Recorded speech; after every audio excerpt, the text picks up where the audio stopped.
आज का टॉपिक है प्राचीन भारतीय शिक्षा और यह टॉपिक है एमए फाइनल ईयर हिस्ट्री के विद्यार्थियों के लिए जिनके पास पेपर 8th ए है। इस टॉपिक के अंतर्गत आप लोग शिक्षा के बारे में और तक्षशिला या साथ ही जो हिंदुओं के विश्वविद्यालय थे जिनमें ब्राह्मण शिक्षा प्रदान की जाती थी उनके बारे में अध्ययन कर चुके हैं। इस वीडियो में आपको बौद्ध शिक्षा के बारे में बताया जाएगा। आपको ये पता है कि भारत में बौद्ध धर्म के प्रणेता महात्मा बुद्ध थे। महात्मा बुद्ध की शिक्षाओं और उपदेशों से प्रभावित होकर बहुत से लोगों ने बौद्ध संघ में सम्मिलित होना शुरू कर दिया था। इससे जो भारत की आश्रम व्यवस्था थी उस पर आघात लगा, क्योंकि बहुत किशोर वय से या किसी भी आयु में स्त्री और पुरुषों ने भिक्षु बनना शुरू कर दिया और बौद्ध विहारों में रहना शुरू कर दिया। इन बौद्ध विहारों को गृहस्थ और राजा उदारतापूर्वक दान देते थे, जिससे ये विहार बौद्ध युग में देश के विभिन्न नगरों में स्थापित हो गए। ये विहार शिक्षा के भी महत्वपूर्ण केंद्र बन गए। इन विहारों में आचार्य और उपाध्याय अध्यापन का कार्य करते थे, यानी कि आचार्य कुल और गुरुकुल का स्थान अब किसने ले लिया? अब विहारों ने ले लिया।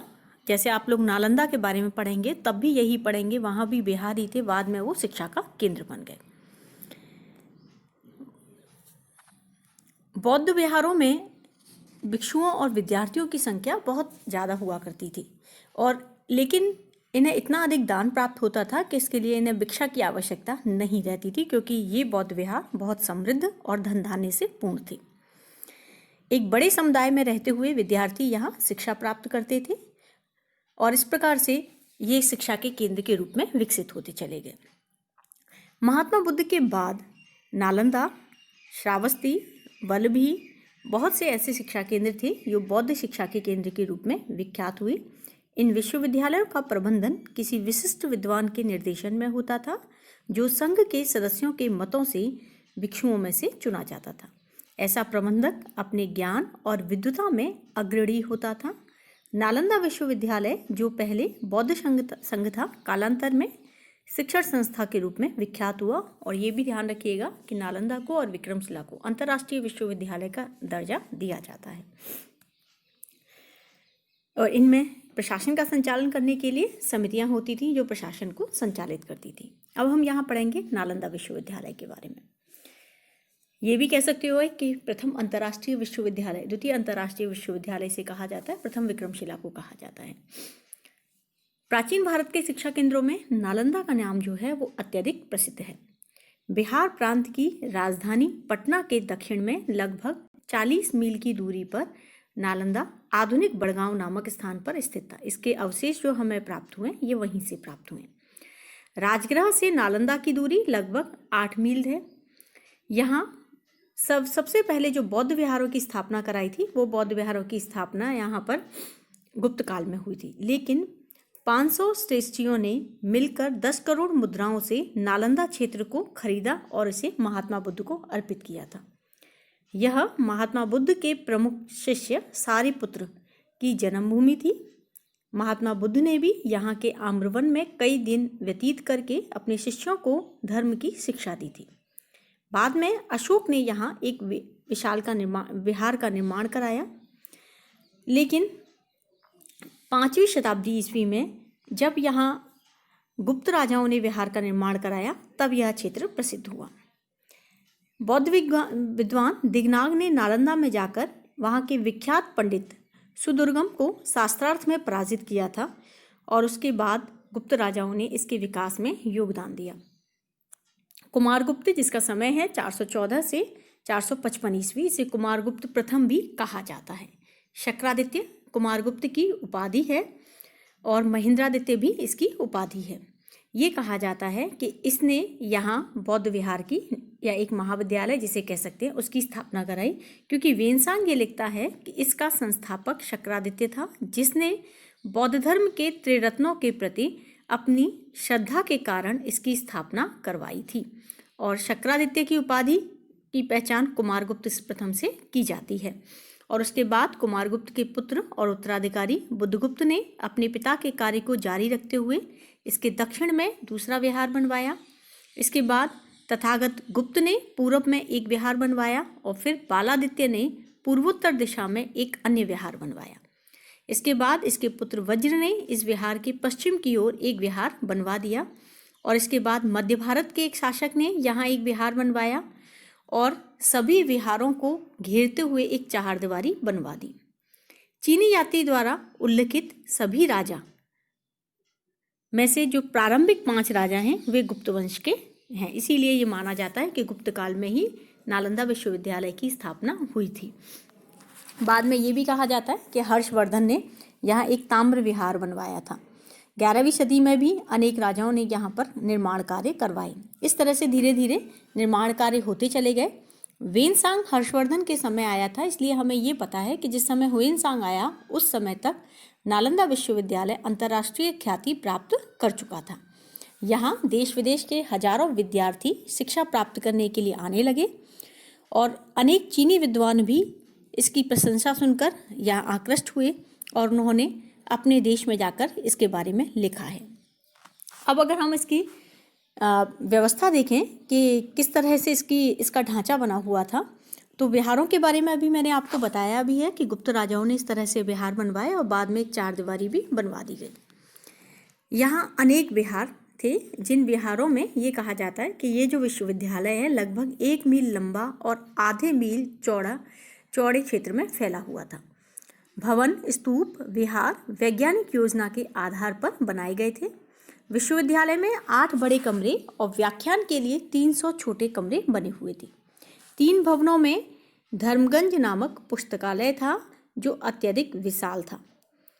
ह्वेनसांग के जीवनीकार हुयुल ने, जिन्होंने ह्वेनसांग का जीवन नामक पुस्तक लिखी है, हुली लिखते हैं कि संपूर्ण संस्थान ईंटों की दीवार से घिरा हुआ है जो कि पूरे मठ को बाहर से घेरती है। एक द्वार विद्यापीठ की ओर है जिससे 8 अन्य हाल जो बीच में स्थित हैं अलग किए हैं।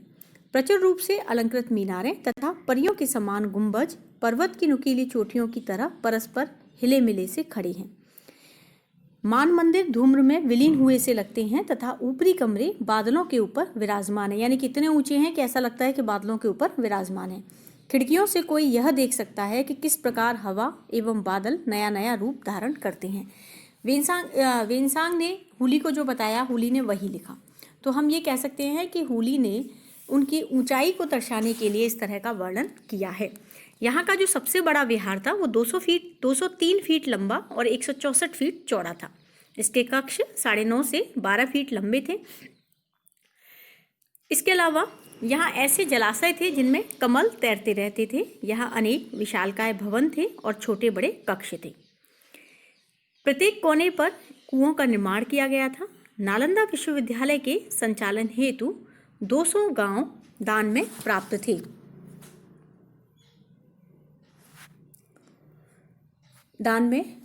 थे।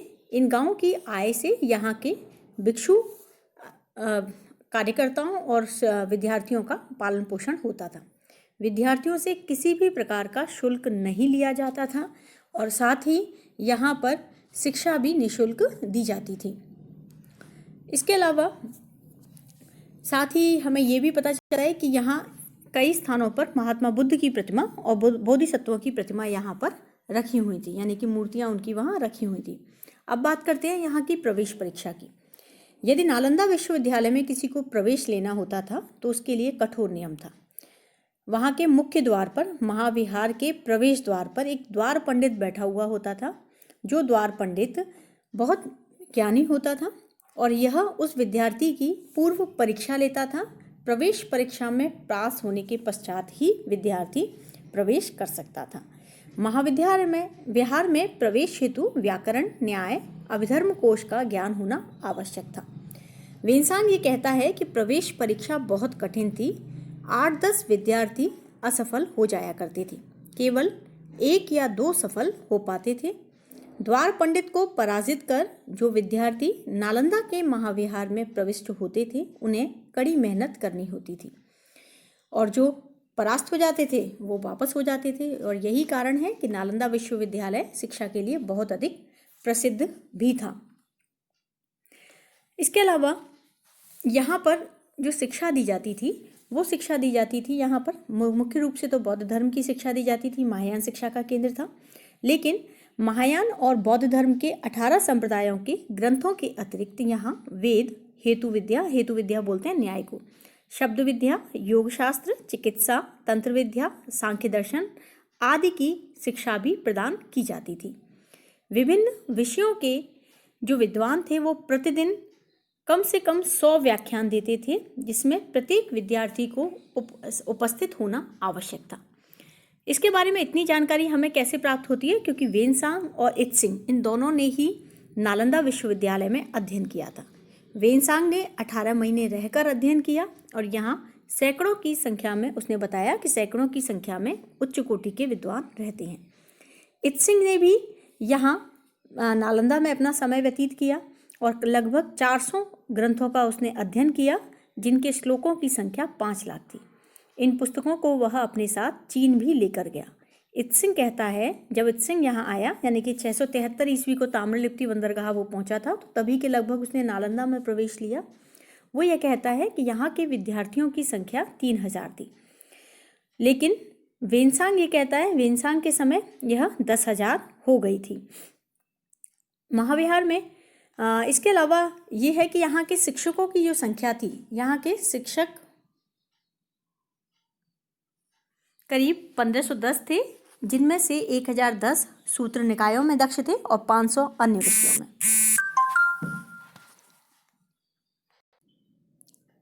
अब बात करते हैं यहाँ के प्रशासन की। यहाँ के प्रशासन को संचालित करने के लिए 2 समितियाँ होती थीं। इन 2 समितियों में बौद्धिक और प्रशासनिक समिति थी, और इन दोनों समितियों के ऊपर कुलपति होता था। जैसे शीलभद्र का नाम हमें प्राप्त होता है कि शीलभद्र यहाँ के कुलपति थे जब वेनसांग यहाँ आया। इसके अलावा धर्मपाल जो थे वो शीलभद्र के गुरु थे, वो इससे पूर्वगामी कुलपति थे। इस तरह से कुलपतियों के नाम इस काल में प्राप्त होते हैं। इन दोनों के ऊपर विश्वविद्यालय का जो खर्चा था उसको चलाने के लिए शासक और अन्य दाता जो दान देते थे, जो ग्राम इन्हें दान में प्राप्त थे, 200 गांव मैंने अभी बताया राजस्व इनसे प्राप्त होता था, उनसे इनका खर्चा चलता था। इसके अलावा खुदाई में कुछ गाँव की मोहरें और पत्र मिले हैं जो विश्वविद्यालय को संबोधित करके लिखे गए हैं। इस तरह हम कह सकते हैं कि यहाँ का जो प्रशासन था वो भी व्यवस्थित था और उस प्रशासन के आधार पर इसका कार्य चलाया जाता था। अब मैं यहाँ कुछ इसके पुस्तकालय के बारे में बताऊंगी। पुस्तकालय का नाम धर्मगंज था, लेकिन इसकी 3 इमारतें थीं जिनके नाम थे रत्नसागर, रत्नोदधि और रत्नरंजक। इन तीनों भवनों को मिलाकर पुस्तकालय का निर्माण हुआ था। रत्नोदधि भवन 9 मंजिल ऊंचा था और इसमें धर्म ग्रंथों का संग्रह था, और इस प्रकार रत्नसागर और रत्नरंजक ये भी बड़ी इमारतें थीं और यहाँ पर भी पुस्तकें रखी हुई थी। यहाँ एक अध्यापक 9 या 10 विद्यार्थियों को पढ़ाता था। इस तरह यहाँ पाली भाषा की शिक्षा थी, वो अनिवार्य थी। नागार्जुन, वसुबंधु, असंग, धर्मकीर्ति आदि यहाँ के प्रकांड विद्वान थे। बहुत से विद्वानों के नाम मैंने इसमें लिखे भी हैं, उनके नाम हमें इसके अंतर्गत प्राप्त होते हैं। इस तरह हम कह सकते हैं कि नालंदा अपने समय का अद्भुत और निराला विश्वविद्यालय था। इसकी ख्याति हर्षवर्धन के काल से बढ़ी और 12वीं शताब्दी तक बनी रही। मंदसौर प्रस्तर अभिलेख जो 8वीं शताब्दी का है, उससे पता चलता है कि सभी नगरों में नालंदा अपने विद्वानों के कारण जो विभिन्न धर्म ग्रंथों और दर्शन के क्षेत्र में निपुण थे, अधिक प्रसिद्धि प्राप्त किए हुए था। 9वीं सदी में यह अंतर्राष्ट्रीय प्रसिद्धि प्राप्त किए हुए था। पता चलता है कि इसकी प्रसिद्धि के कारण ही जावा सुमात्रा के शासक बालपुत्र देव ने नालंदा में एक मठ बनवाया और उसके निर्वाह के लिए अपने मित्र बंगाल के पाल नरेश देवपाल से 5 गांव दान में दिलवाए। 11वीं शताब्दी से जब पाल राजाओं ने नालंदा के स्थान पर विक्रमशिला को राजकीय संरक्षण देना शुरू कर दिया तो नालंदा का महत्व घटने लगा। और ये भी पता चलता है कि बाद में नालंदा पर तंत्रयान का प्रभाव बहुत अधिक हो गया। और 12वीं शताब्दी में नालंदा विश्वविद्यालय समाप्त कैसे हुआ? 12वीं शताब्दी में एक मुस्लिम आक्रमणकारी था, बख्तियार खिलजी, कुतुबुद्दीन ऐबक का ही सेनानायक था। ये जब बिहार की ओर आक्रमण करते हुए आया तो इसने नालंदा को कोई दुर्ग समझ लिया और इस विश्वविद्यालय को ध्वस्त कर दिया, भिक्षुओं की हत्या करा दी, पुस्तकालय को जला दिया और इस तरह इस शिक्षा के केंद्र को समाप्त कर दिया। नालंदा विश्वविद्यालय के बचे हुए जितने भी विद्यार्थी, जितने भी शिक्षक इत्यादि थे, जितने ग्रंथों को लेकर यहाँ से पलायन कर सके, वे सभी यहाँ से पलायन कर गए। वस्तुतः मोहम्मद बिन बख्तियार खिलजी ने शिक्षा के एक बड़े केंद्र को यहाँ नष्ट कर दिया। अब हम इसके पश्चात पढ़ते हैं वल्लभी विश्वविद्यालय। वल्लभी विश्वविद्यालय, अभी तक आप लोग किन के बारे में पढ़े हैं? नालंदा विश्वविद्यालय आपने पढ़ा पश्चिमी भारत के, पूर्वी भारत के बारे में, सॉरी, लेकिन वल्लभी विश्वविद्यालय का केंद्र कहाँ था? पूर्वी भारत, गुजरात, काठियावाड़ के समीप यह विश्वविद्यालय स्थित था। आधुनिक वल नामक स्थान पर यह स्थित था। इसकी स्थापना मैत्रक वंशी राजा भट्टारक ने की थी। यह मैत्रक राजवंश की राजधानी थी। 7वीं सदी में वल्लभी एक प्रसिद्ध व्यापारिक और शैक्षणिक केंद्र बन गया। वेनसांग इस नगर की समृद्धि का वर्णन करता है। उसके अनुसार यहाँ 100 बौद्ध विहार थे, जिनमें लगभग 6000 हीनयानी भिक्षु निवास करते थे। नगर की परिधि यानी कि नगर का क्षेत्रफल 6 मील के घेरे में था। वल्लभी हीनयान बौद्ध शिक्षा का केंद्र था। यहाँ ध्यान रखिएगा, नालंदा मैंने बताया महायान और वल्लभी है हीनयान। आपको ध्यान होगा बौद्ध धर्म के 2 संप्रदाय थे, हीनयान और महायान, तो इस तरह से यह हीनयान और महायान, यहाँ हीनयान था, हीनयान यहाँ का केंद्र था। वेनसांग ये कहता है कि यहाँ 100 बौद्ध विहार थे और जिनमें लगभग 6000 हीनयानी भिक्षु निवास करते थे। भारत के विभिन्न भागों से यहाँ विद्यार्थी शिक्षा ग्रहण करने के लिए आते थे। उच्च शिक्षा का केंद्र था। इत्सिंग भी कहता है कि सभी देशों के विद्वान यहाँ एकत्रित होते थे। विविध सिद्धांतों पर शास्त्रार्थ करके उनकी सत्यता निर्धारित किया करते थे और यहाँ के अध्यापक 2 या 3 वर्ष तक विद्यार्थियों को पढ़ाते थे। इसी अवधि में विद्यार्थी प्रकांड विद्वान बन जाते थे। कथा सरित सागर से भी पता चलता है कि अंतर्वेदी यानी कि गंगा क्षेत्र के ब्राह्मण अपने बच्चों को उच्च शिक्षा के लिए वल्लभी भेजते थे। बंगाल जैसे दूरवर्ती प्रदेश से भी कुछ विद्यार्थी शिक्षा के लिए यहाँ आते थे। वल्लभी विश्वविद्यालय अपनी सहिष्णुता और बौद्धिक स्वतंत्रता के लिए विख्यात था। यहाँ न्याय, विधि, वार्ता, साहित्य और इसके साथ ही बौद्ध धर्म ग्रंथ इत्यादि की शिक्षा यहाँ प्रदान की जाती थी। यहाँ के स्नातकों को प्रशासनिक पदों पर नियुक्त किया जाता था, इसीलिए लौकिक विषय भी इसके पाठ्यक्रम में सम्मिलित थे। 7वीं सदी के मध्य में यहाँ स्थिरमती और गुणमती प्रमुख आचार्य थे।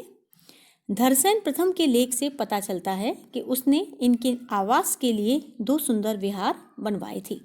दोनों विद्वानों ने अपने प्रसिद्ध ग्रंथों की रचना की थी और यहीं से स्थिरमती और गुणमती बाद में नालंदा विश्वविद्यालय चले गए। इसके अलावा जो वल्लभी विश्वविद्यालय है,